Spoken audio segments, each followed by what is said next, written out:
का बेहद शुक्रिया सर। मैं इस बजट की मुखालिफत में बोलने के लिए खड़ा हूं और इस बात को ज़हन नशीन करनी चाहिए कि सर के पिछले 25 साल में से 15 साल बीजेपी और एनडीए इख्तिदार पर है और यही बुनियादी वजह है कि आज एक ग्रेजुएट बेरोजगार है, किसान खुदकुशी कर रहे हैं, एमएसएमई बंद हो रहे हैं और चीन से बगैर इंपोर्ट करे हमारे देश का निजाम नहीं चल सकता। ये सब जिम्मेदारी इस हुकूमत पर आयद होती है सर। वजीर आजम कहते हैं कि मुल्क विकसित भारत की राह पे है। मैं कहना चाहता हूं कि ये उस वक्त तक मुमकिन नहीं है जब तक इस मुल्क की 80 करोड़ आवाम फ्री राशन के बगैर जिंदा नहीं रह सकती। विकसित भारत उस वक्त तक मुमकिन नहीं है सर जब हमारे देश की लड़कियां न्यूट्रिशन और तालीमी मौके उनको बच्चों की तरह नहीं मिल जाते। सर विकसित भारत उस वक्त तक मुमकिन नहीं है जब हमारे मुल्क के बच्चों को जो पढ़ना नहीं आता, प्रॉपर सेंटेंस नहीं लिख सकते। सर विकसित भारत उस वक्त तक मुमकिन नहीं है जब इस देश की बहुत बड़ी आबादी गरीब है, एब्जेक्ट पॉवर्टी में है। विकसित भारत इस वक्त तक मुमकिन नहीं है सर जब देश की 15% मुसलमानों को तालीम से, रोजगार से, सियासत, इंतजामिया और गवर्नेंस से मजहबी तासुब की बुनियाद पर खारिज कर दिया जाता है। सर 2014 से रियल वेजेस में गिरावट आई है या स्टैग्नेशन हुआ है। हर साल 1.3% की कमी हुए, यानी हर साल वतन अजीज के शहरी गरीब होते हैं और बरसर इख्तिदार की जमात की दौलत में इजाफा होता है। 750 उन्होंने अपने नए पार्टी ऑफिस पूरे देश में खोले हैं और एक गरीब को पीएमएवाई में बगैर रिश्वत करप्शन के घर नहीं मिलता। सर तनख्वाहों में कमी, गिरावट से सबसे ज्यादा नुकसान मुसलमान, दलित और आदिवासी को है क्योंकि इनमें सबसे ज्यादा गरीब हैं। सर मोदी हुकूमत ने इन तीनों तबकों के खिलाफ ऐलान जंग कर दिया। क्या मन की बात से एक औसत घराने को खाना मिलता है?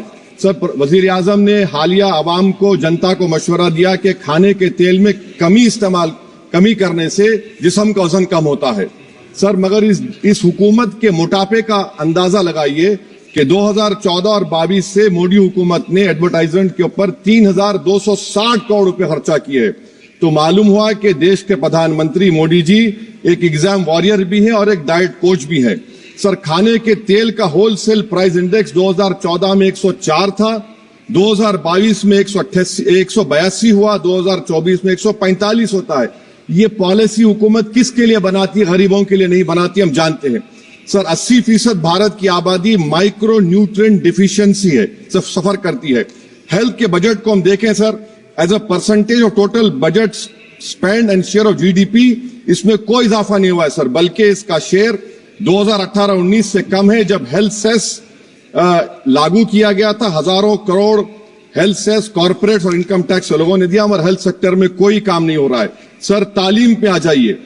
इकोनॉमिक सर्वे जो रिसेंटली ले हुआ है इस हाउस में, जिसमें डेटा यह बताता है कि स्कूल रिटेंशन क्लास 1 to 10 63.8 और हायर सेकेंडरी में क्लास 1 to 12 45.6।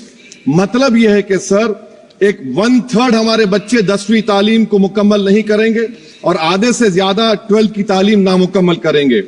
लगता है कि देश के प्रधानमंत्री इनको एग्जाम वॉरियर बनाने का जो नारा लगाते हैं, वो नहीं चाहते कि नौजवान तालीम याफ्ता बने, बल्कि सिर्फ चाहते हैं कि गरीब और मायूस नौजवान उनकी जलसों जनसभाओं में यहाँ शिरकत करें, उनके लिए जिंदाबाद के नारे लगाएं और खुद की जिंदगी और मुस्तकबिल को मुर्दा कर दें।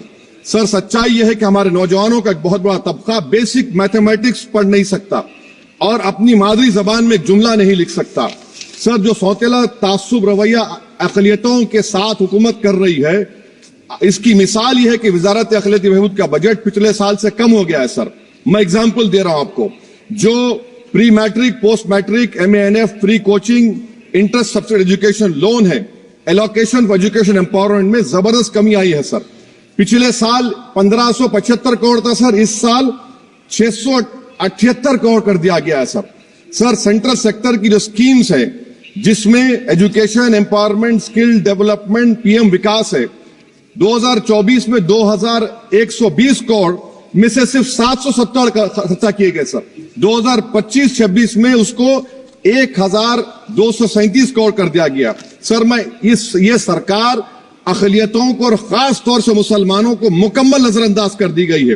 प्री मैट्रिक स्कॉलरशिप सर पिछले साल 326 करोड़ में से 90 करोड़ रुपए खर्चा किए गए। पोस्ट मैट्रिक में इस साल 65% कमी कर दी गई, सिर्फ 413 करोड़। मेरिट कम मीन सर 33 करोड़ से 7 करोड़ कर दिया गया है।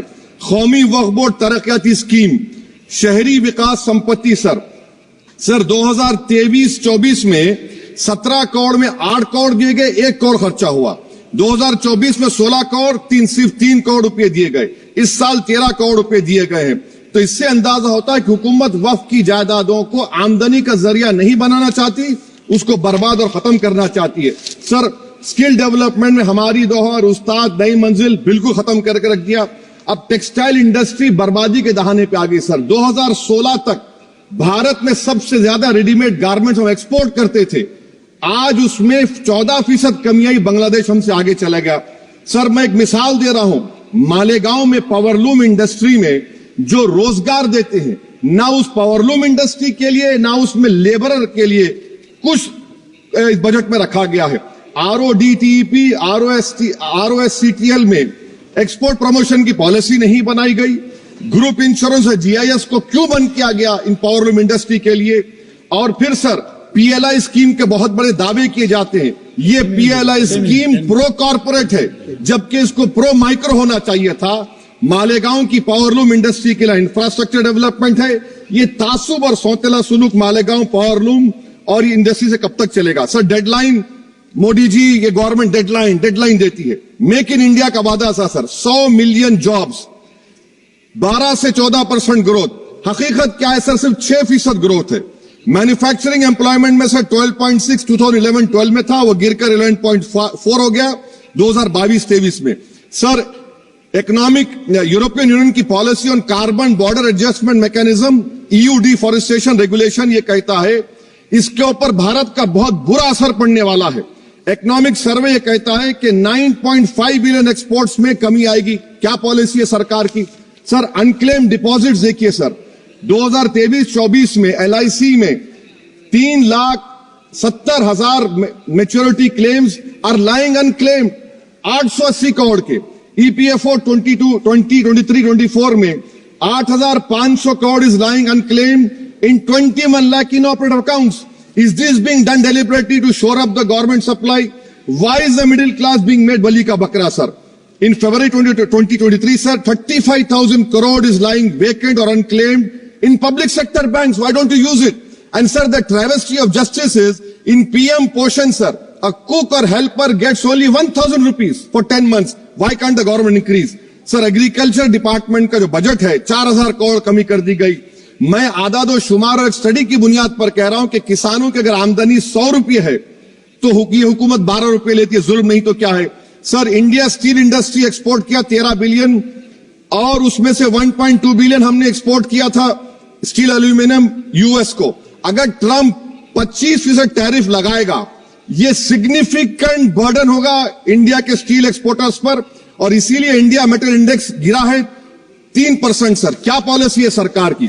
सर कंक्लूजन में अब आप देखें, the revenue through income tax is set to increase by 4 lakh crore for BE24, while the corporate tax is only set to increase by 60,000 crore. Despite corporate profitability an all-time high, while wage growth remains subdued, the share of income tax in total revenue has risen to 22.7% in financial year 19 to 33% in 25. While the share of both GST and corporate tax declined. This means that it is still the individual taxpayers paying income tax that is funding the government while corporation get an easy ride, sir. In conclusion, sir, the state I come from, Telangana से मैं आता हूं, तेलंगाना की आवाम ने 8 MP BJP को दिए। एक project आप नेशनल प्रोजेक्ट नहीं कर सकते, पालमारू इरिगेशन प्रोजेक्ट को नेशनल प्रोजेक्ट नहीं बनाते, गोदावरी के पानी को लाने का प्रोजेक्ट आप नहीं देते, मेट्रो को नहीं देते, एक स्टील बायारा, मेरे 8 MP आपके जीत के गए। ये लगता है कि बेचारे वो कितने कमजोर हैं कि जिस रियासत से जीत कर गए वहां पर कुछ नहीं कर सक रहे हैं सर। तो इसीलिए मैं इस बजट की मुखालिफत में खड़ा हूं। इससे कोई रोजगार में फायदा नहीं होगा, विकसित भारत नहीं बनेगा। आप लाख बोल लीजिए, हम 12 लाख का बाजा बजाइए, मगर बाजू GST का एक चौकीदार खड़ा हुआ है चोरी करने के लिए। बहुत बहुत शुक्रिया सर।